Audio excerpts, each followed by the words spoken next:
नमस्कार दोस्तों, नूतन स्टडीज़ के इस नए वीडियो में आप सभी का स्वागत है। आज इस वीडियो में हम देखेंगे फाइनेंशियल प्लानिंग योरसेल्फ सीरीज़ के पार्ट 4 के बारे में, जो कि है लाइफ इंश्योरेंस। लाइफ इंश्योरेंस के बारे में आपने ज़रूर सुना होगा। लाइफ इंश्योरेंस आपकी फाइनेंशियल प्लानिंग का एक बहुत ही इम्पॉर्टेंट एस्पेक्ट है। तो ये क्या होता है, इसकी आपकी लाइफ में क्या इंपॉर्टेंस है, वो सारी चीज़ें आज इस वीडियो में हम देखेंगे। अगर आपको मेरा वीडियो पसंद आए तो please like it and subscribe my channel Nutan studies. तो आइए शुरू करते हैं।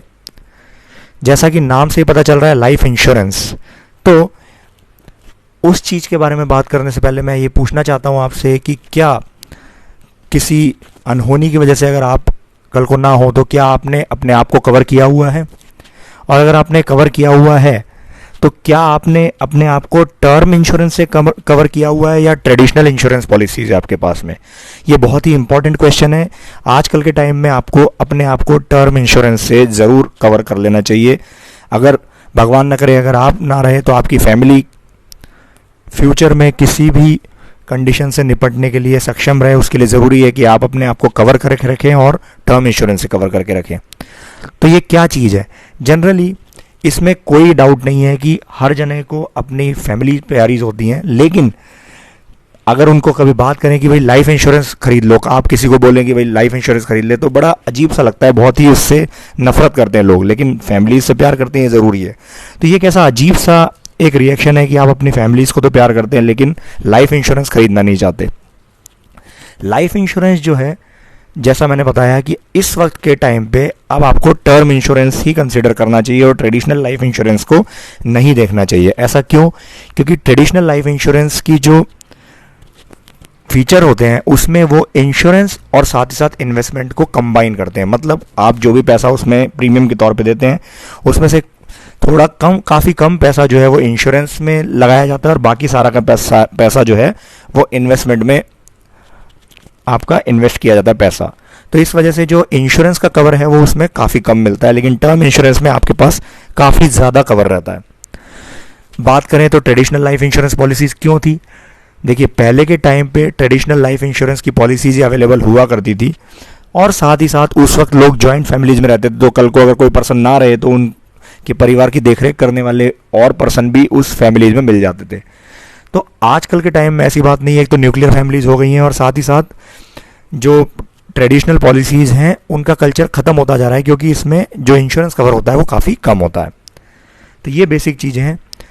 अब हम बात कर लेते हैं दो डेटरेंट्स की, जो अगर आप एक ट्रेडिशनल लाइफ इंश्योरेंस पॉलिसीज़ लें और एक टर्म इंश्योरेंस पॉलिसीज़ लें, तो जनरली टर्म लाइफ इंश्योरेंस लेने से पहले लोग दो चीज़ों से बहुत बहस करते हैं, दो चीज़ों पर कि भाई मैं क्यों नहीं लेना चाहता हूँ। तो उसमें से पहला रीज़न है कि ये ऐसा मान के चलते हैं लोग कि भाई मुझे तो मौत आ ही नहीं सकती। ये एक बहुत बड़ा भ्रम है लोगों के पास में कि भाई जो भी मौत आती है वो तो दूसरों की लाइफ में आती है, मेरे साथ ये हो नहीं सकता। तो ये एक बहुत बड़ा भ्रम है जिसको हटा लेना चाहिए। देखिए, मौत है, हर जने को आनी है और कभी भी आ सकती है। तो लाइफ इंश्योरेंस का यही फ़ायदा है कि अगर आप टर्म इंश्योरेंस जिस वक्त आपने ले रखा है और उस पीरियड में अगर आपको कभी डेथ आती भी है तो आपको ये क्लेम ज़रूर मिलता है। दूसरा जो डेटरेंट है वो ये है टर्म इंश्योरेंस के केस में कि भाई अगर मुझे कल को कुछ नहीं हुआ तो मैंने जो पैसे दिए वो पूरे वेस्ट हो गए, मुझे तो कुछ भी नहीं मिला। ये एक बहुत बड़ा डेटरेंट है। लेकिन ध्यान रहे, टर्म इंश्योरेंस का जो प्रीमियम है वो ट्रेडिशनल इंश्योरेंस के कंपैरिजन में बहुत कम है, और अगर आप बचे हुए पैसे को SIPs में, म्यूचुअल फंड में इन्वेस्ट करते हैं तो उससे आपको इतना ज़्यादा रिटर्न मिल सकता है जो आपको नॉर्मल ट्रेडिशनल पॉलिसीज़ में नहीं मिलता है। इसका एक स्पेसिफिक वीडियो भी मैंने बनाया हुआ है जिसकी लिंक मैंने आई बटन में दे दी है, आप चाहिए तो उसे जाके चेक कर सकते हैं। तो ये दो चीज़ें हैं, डेटरेंट हैं। तो इस दूसरे डेटरेंट के बारे में बताना चाहता हूँ कि अगर आप कोई बाइक इंश्योरेंस लेते हैं, कार इंश्योरेंस लेते हैं, अपने कोई ऑफिस का इंश्योरेंस लेते हैं, तो उस केस में भी आप प्रीमियम तो पे करते हैं, लेकिन अगर आपकी बाइक या कार को कुछ नहीं होता है तो वो पैसा भी तो वेस्ट होता है, लेकिन आप उसे लेते हैं। तो जब आप अपनी छोटी छोटी गाड़ी, बाइक, कार, इनके लिए इंश्योरेंस ले सकते हैं तो अपनी लाइफ के लिए क्यों नहीं ले सकते? तो डेफिनेटली आपको एक टर्म इंश्योरेंस लेना चाहिए। अब जैसा मैं बता रहा था, आप अपने बाइक के लिए एक इंश्योरेंस लेते हैं। जनरली मैं बात करूं 20,000 रुपये का अगर कोई सम इंश्योर्ड है बाइक का, तो फिर भी आप 1,000 रुपये उसके प्रीमियम के, एनुअल प्रीमियम उस बाइक के लिए इंश्योरेंस के रूप में दे देते हैं। जब आप 20,000 रुपये की बाइक के लिए 1,000 रुपये दे सकते हैं तो 50 लाख से 1 करोड़ रुपए का जो टर्म इंश्योरेंस आपको मिल सकता है अपनी फैमिली की प्रोटेक्शन के लिए, क्या आप उसके लिए अपने साल भर में 5,000 से 10,000 रुपये नहीं दे सकते? डेफिनेटली आपको एक टर्म इंश्योरेंस इसके लिए लेना चाहिए। साथ ही साथ मैं बताना चाहता हूँ कि आप अगर ये बोल के चलें कि भाई बाइक का इंश्योरेंस 1,000 रुपये का और 5 से 10,000 रुपये मैं दूँ, तो 10,000 रुपये जो है ये आपको पूरे टर्म में हर साल भरने हैं। मतलब अगर आप 30 साल की पॉलिसी लेते हैं तो 30 साल तक आपको हर साल 10,000 रुपये ही भरने हैं।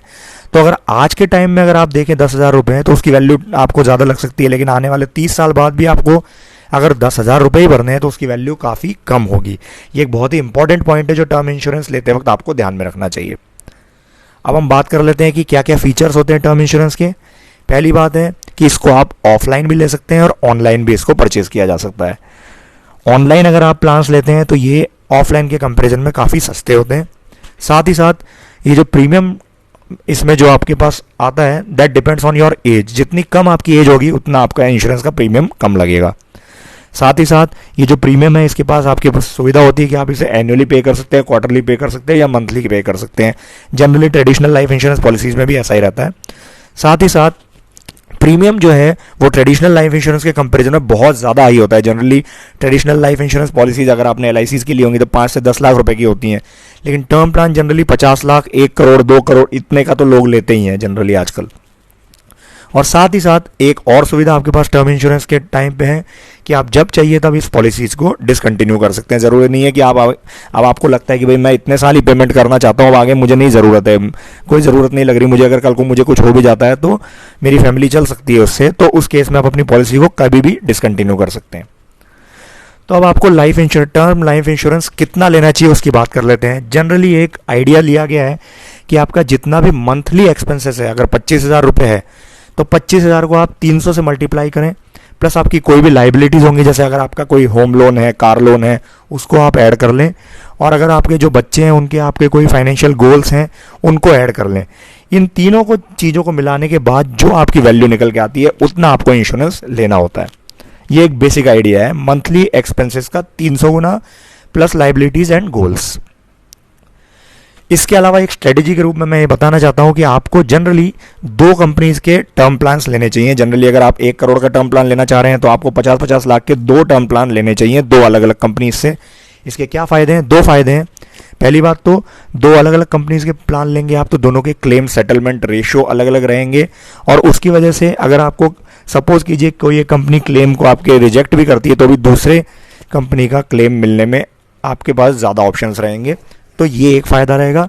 और दूसरी बात, अगर आपको बाद में लगता है कि सपोज 10-15 साल बाद जब आपने अपनी लाइफ जी ली है आधी, अब आपको लगता है कि भाई अब मुझे उतने इंश्योरेंस की ज़रूरत नहीं है, तो आप उनमें से एक पॉलिसी को बंद भी कर सकते हैं और बाकी एक पॉलिसी को चला सकते हैं।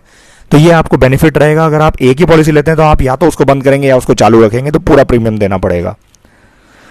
अब हम बात कर लेते हैं कि अगर आप टर्म प्लान लेते हैं तो आपके कौन से फैक्टर्स आपको कंसीडर करने हैं। सबसे पहला सम अश्योर्ड, आपको सम अश्योर्ड को कैलकुलेट करना है। जैसे मैंने बताया था आपको 300 times of monthly expense plus आपके जो भी लाइबिलिटीज रहेंगी एंड फाइनेंशियल गोल्स, इनको ऐड करने के बाद जो आपकी वैल्यू आएगी दैट उसके अकॉर्डिंग आपको सम अश्योर्ड का एक टर्म प्लान लेना है।